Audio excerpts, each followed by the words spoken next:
Chettinad Cement, 63 years of excellence. Your perfect concrete choice. புதுச்சேரியில் பொதுப்பணித்துறை தலைமை பொறியாளர் கைது செய்யப்பட்ட சம்பவம் தொடர்பாக சட்டசபையில் கேள்வி எழுப்பிய எதிர்க்கட்சித் தலைவர் சிவா குண்டுகட்டாக தூக்கி வெளியேறப்பட்டுள்ளார். அந்த காட்சிகளை முதலில் பார்க்கலாம்.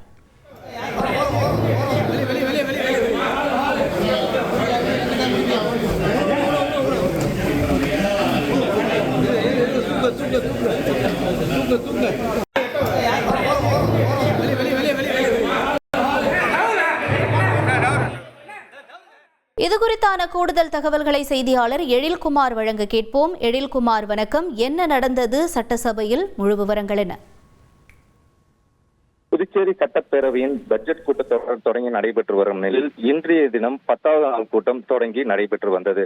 முதலாவதாக சட்டமன்ற உறுப்பினர்களின் கேள்வி நேரம் தொடர்ந்த பொழுது அப்பொழுது குறுக்கிட்டு பேசிய சட்டமன்ற எதிர்க்கட்சி சிவா அவர்கள் புதுச்சேரியின் தலைமை பொறியாளர் கைது செய்யப்பட்ட விவகாரம் தொடர்பாக அவையை ஒத்திவைத்து இது சம்பந்தமாக விவாதம் நடத்த வேண்டும் என கோரிக்கை வைத்தார்.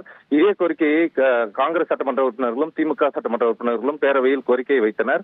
அப்பொழுது கேள்வி நேரம் முடிந்த பின்னர் இது தொடர்பாக விவாதிக்கலாம் என சபாநாயகர் அறிவுறுத்தினார். இருந்த போதிலும் தொடர்ச்சியாக அவையில் கூச்சல் எழுப்பி அவையின் மையம் மண்டபத்திற்கு, அதாவது சபாநாயகர் முன்பு நின்று தொடர்ச்சியாக தங்களது கோரிக்கைகளை வலியுறுத்தி வந்தனர்.